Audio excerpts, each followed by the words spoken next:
আসসালামু আলাইকুম। এটিএন বাংলা সংবাদের সবাইকে স্বাগত জানাচ্ছি। আমি চিন্তিয়া হক। পশ্চিমবঙ্গের কলকাতায় ঝিনাইদহ ৪ আসনের সংসদ সদস্য আনোয়ারুল আজিম আনারকে হত্যার ঘটনাটি যেন সিনেমাকেও হার মানিয়েছে। নিউ টাউনের ভাড়া ফ্ল্যাটে হত্যার পর এমপি আজিমের লাশ টুকরো করে ফ্রিজে রাখা হয়েছিল বলে জানিয়েছে সেখানকার পুলিশ। পলিথিনে ভরে কয়েকদিন ধরে সেসব টুকরো বিভিন্ন স্থানে ফেলা হয়। এসবের মাস্টার মাইন্ড হিসেবে আমেরিকা প্রবাসী আক্তারুজ্জামান শাহীন নামের একজনকে সন্দেহ করা হচ্ছে। এমপি আজিমের ঘনিষ্ঠ বন্ধু ছিলেন তিনি। হত্যাকাণ্ডে কয়েক কোটি টাকা লেনদেন হয়েছে বলেও সন্দেহ গোয়েন্দাদের। কেন তাকে হত্যা করা হয়েছিল, সেই ঘটনায় কারা জড়িত ছিল, সবকিছুর উপর নির্ভর করছে কূটনৈতিক সম্পর্কের বিষয়টি। তবে আমার যেটি ধারণা যে এটি যদি তিনি হত্যাকাণ্ডের শিকারও হয়ে থাকেন, সেটি তার ব্যক্তিগত কোনো বিষয় হতে পারে। এটি দুই দেশের সম্পর্কের সাথে সেদ টানতে পারে বা সম্পর্কে কোনো ধরনের প্রভাব ফেলতে পারে, তেমন কোনো ঘটনা নাও হতে পারে। প্রধান বিচারপতি ওবায়দুল হাসান জানিয়েছেন, দেশের সংবিধান অনুযায়ী একজন নাগরিকের ন্যায্য বিচার প্রাপ্তি তার মৌলিক অধিকার। সবাই যাতে সুষ্ঠুভাবে ন্যায্য বিচার পান সে লক্ষ্যেই কাজ করে যাচ্ছে বিচার বিভাগ। সকালে রংপুর জেলা জজ কোর্ট এলাকায় নবনির্মিত ন্যায়কুঞ্জ ভবন উদ্বোধনকালে এ কথা বলেন তিনি। এ সময় হাইকোর্টের বিচারপতি AKM সাইফুর রহমান, রংপুরের জেলা জজ এবং বিভিন্ন আদালতের বিচারকরা উপস্থিত ছিলেন।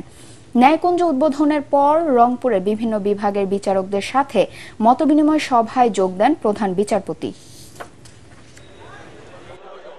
ন্যায় বিচার মানুষের মৌলিক অধিকার। প্রত্যেকটি মানুষ, প্রত্যেকটি নাগরিক রাষ্ট্রের যাতে ন্যায় বিচার পায়, আমাদের সংবিধান সেটিকে গ্যারান্টি দিচ্ছে।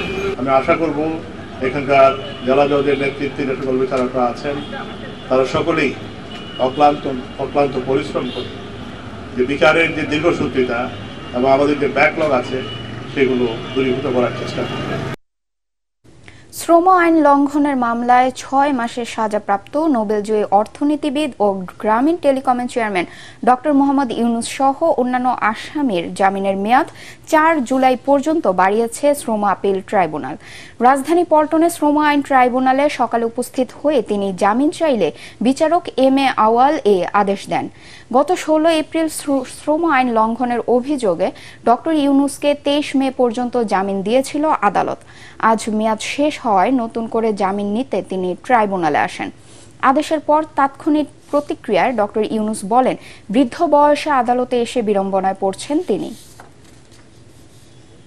আমরা একটা দুর্যোগের ভেতরে আছি, নিজের মন মতো করে কাজকর্ম করতে পারছে না। আমাদের করতে না পারার কারণে মানুষ যে বঞ্চিত হলো, সে কাজটা করতে পারলাম না বলে এটার জন্য কষ্ট লাগে। আমি তো জানি না, আমি তো আমার কাজ নিয়ে মশগুল ছিলাম।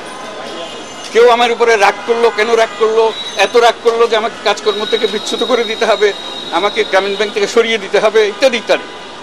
কি সে রাগের কারণ? 26 মে বরগুনা থেকে কক্সবাজারের মধ্যবর্তী এলাকার উপর দিয়ে স্থলভাগে আঘাত হানতে পারে ঘূর্ণিঝড় রেমাল। এর কারণে দেশ জুড়ে 25, 26 ও 27 মে মাঝারি থেকে ভারী বৃষ্টিপাতের আশঙ্কার কথাও জানিয়েছে আবহাওয়া অধিদপ্তর। পূর্বাভাসে আরও বলা হয়েছে, দক্ষিণ পশ্চিম বঙ্গোপসাগর ও তৎসংলগ্ন এলাকায় সৃষ্টি হওয়া লঘুচাপটি আগামী 3 দিনে আরও ঘনীভূত হতে পারে। বর্তমানে নিম্নচাপটির গতিপথ ক্ষণে ক্ষণে পরিবর্তিত হলেও এটি ঘূর্ণিঝড়ে পরিণত হলে গতিপথ স্থির হবে। বুধবার সকাল 9টা থেকে পরবর্তী 72 ঘন্টার আবহাওয়ার পূর্বাভাসে জানানো হয়, এর জেরে দেশজুড়ে অস্থায়ীভাবে দমকা ঝড়ো হাওয়া সহ বৃষ্টি ও বজ্রবৃষ্টি হতে পারে। সরকারি ব্যবস্থাপনায় দেশের 70% আগ্রহী নাগরিককে হজে পাঠানোর পরিকল্পনা রয়েছে সরকারের। তবে এবছর মোট কোটার মাত্র 5% সরকারি ব্যবস্থাপনায় হজে যাচ্ছেন বলে জানিয়েছে ধর্মমন্ত্রী ফরিদুল হক খান দুলাল। নিবন্ধিত এজেন্সি ছাড়া মধ্যস্বত্বভোগীদের সাথে লেনদেন করে হজ যাত্রীদের কেউ প্রতারিত হলে হাব কোনো দায় নেবে না বলে জানান সংগঠনটির নেতারা। মিজান শাহজাহানের রিপোর্ট। 259টি নিবন্ধিত এজেন্সি ও সরকারি ব্যবস্থাপনায় এবার হজে যাচ্ছেন 85,000 বাংলাদেশি। হজযাত্রীদের হয়রানি কমানোর জন্য সৌদি আরবের ইমিগ্রেশনও ঢাকায় হচ্ছে বলে জানান হাবের সভাপতি। তিনি বলেন, এজন্য সৌদি ইমিগ্রেশনের 70 জন কর্মকর্তা কাজ করছেন হজ ক্যাম্প ও বিমানবন্দরে।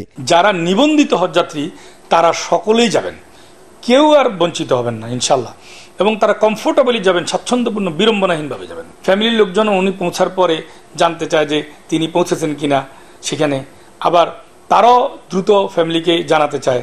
তো এই ক্ষেত্রে এখন কিন্তু আমাদের টেলিযোগাযোগ ব্যবস্থাও অনেক উন্নত। যেসব এজেন্সি হজযাত্রীদের সাথে প্রতারণা অনিয়ম করেছে তাদের বিরুদ্ধে কঠোর ব্যবস্থা নেয় নিবন্ধিত সবাই সময় মতো হজে যেতে পারবেন বলে জানান ধর্মমন্ত্রী। এজেন্সি যারা গেছেন তাদের মধ্যে কেউ যদি প্রতারিত হয়ে থাকেন, কষ্ট পেয়ে থাকেন বা অসুবিধায় পড়ে থাকেন, তার এগেইনস্টে আমরা কিন্তু আমাদের আইনের নীতিমালার আলোকে শাস্তি প্রদান করেছি। লাইসেন্স বাতিল করে দিয়েছি বা 5 বছরের লাইসেন্স সাসপেন্ড করে দিয়েছি, হয়তো 20 লাখ টাকা জরিমানা দিয়েছে। 9 মে শুরু হয়েছে এবারের হজ ফ্লাইট। 12 জুন পর্যন্ত 228টি ফ্লাইটে সব নিবন্ধিত হজযাত্রীকে সৌদি আরবে পৌঁছে দেওয়া হবে বলেও জানান ধর্মমন্ত্রী। মাইজিপি অ্যাপে রুমিং চালু করে দেশীয় সিম দিয়েই স্বজনদের সাথে সৌদি আরব থেকে নির্বিঘ্নে যোগাযোগ করতে পারবেন গ্রামীণ ফোনের গ্রাহকরা। মিজান শাহজাহান, এটিএন বাংলা, ঢাকা। হেলিকপ্টার দুর্ঘটনায় নিহত ইরানের প্রেসিডেন্ট ইব্রাহিম রাইসির দাফন আজ সম্পন্ন হবে। এরই মধ্যে দক্ষিণ খোরাসান প্রদেশে প্রেসিডেন্ট রাইসির মরদেহ নেওয়া হয়েছে। জন্মশহর মাশহাদে চিরনিদ্রায় শায়িত হবেন 63 বছর বয়সী জনপ্রিয় এই মুসলিম নেতা। এর আগে বুধবার তেহরান বিশ্ববিদ্যালয়ে অনুষ্ঠিত ইব্রাহিম রাইসির জানাজায় ইমামতি করেন দেশটির সর্বোচ্চ ধর্মীয় নেতা আয়াতুল্লাহ আলী খামেনি। রাইসি ও তার সফর সঙ্গীদের জানাজায় কালো পোশাক পরে অংশ নেন হাজারো মানুষ। গত রোববার ইরানের প্রেসিডেন্ট ইব্রাহিম রাইসি এবং পররাষ্ট্রমন্ত্রী হোসেন আমির আবদুল্লাহিয়ান উত্তর পশ্চিমাঞ্চলীয় পূর্ব আজারবাইজান প্রদেশে হেলিকপ্টার দুর্ঘটনায় নিহত হন। এদিকে হেলিকপ্টার দুর্ঘটনায় ইরানের প্রেসিডেন্ট ইব্রাহিম রাইসি ও দেশটির পররাষ্ট্রমন্ত্রী সহ অন্যদের মৃত্যুতে একদিনের রাষ্ট্রীয় শোক পালন করছে বাংলাদেশ। এই উপলক্ষে আজ দেশের সকল সরকারি, আধা সরকারি ও স্বায়ত্তশাসিত প্রতিষ্ঠান এবং শিক্ষা প্রতিষ্ঠান সহ সকল সরকারি ও বেসরকারি ভবন এবং বিদেশস্থ বাংলাদেশ মিশন সমূহে জাতীয় পতাকা অর্ধনমিত রয়েছে। একই সাথে নিহতদের বিদেহী আত্মার শান্তি কামনায় বাংলাদেশের সকল মসজিদে বিশেষ দোয়া অনুষ্ঠিত হবে। অন্যান্য ধর্মীয় প্রতিষ্ঠানে বিশেষ প্রার্থনার আয়োজন করা হবে। খেলার খবর, বায়ার লেভারকুসেনকে 3-0 গোলে হারিয়ে ইউরোপা লিগের শিরোপা জিতেছে আতালান্টা। তাতে সব প্রতিযোগিতা মিলিয়ে 51 ম্যাচ অপরাজিত থাকার রেকর্ড থামল জার্মান লিগ চ্যাম্পিয়নদের। আর মৌসুমে লেভারকুসেনকে প্রথম হারের স্বাদ দিয়ে 61 বছর পর কোনো শিরোপা ঘরে তুলেছে ইতালিয়ান শিবির। আয়ারল্যান্ডের আভিভা স্টেডিয়ামে 26 মিনিটের মধ্যে লেভারকুসেন পিছিয়ে পড়ে 2-0 গোলে। জাভি আলোনসোর দল এমন পরিস্থিতিতেও এর আগে জয় নিয়ে মাঠ ছেড়েছে, কিন্তু এবার আর তা হতে দেননি নাইজেরিয়ান স্ট্রাইকার আদেমোলা লোকমান। তার হ্যাট্রিকে ইতিহাস গড়া দলটিকে হারিয়ে ট্রফি নিজেদের করে নেন আতালান্টা।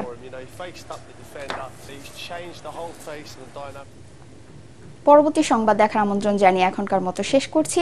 এটিএন বাংলা সংবাদ ইউটিউবে দেখতে ব্রাউজ করুন youtube/ATN বাংলা নিউজ। ধন্যবাদ সবাইকে।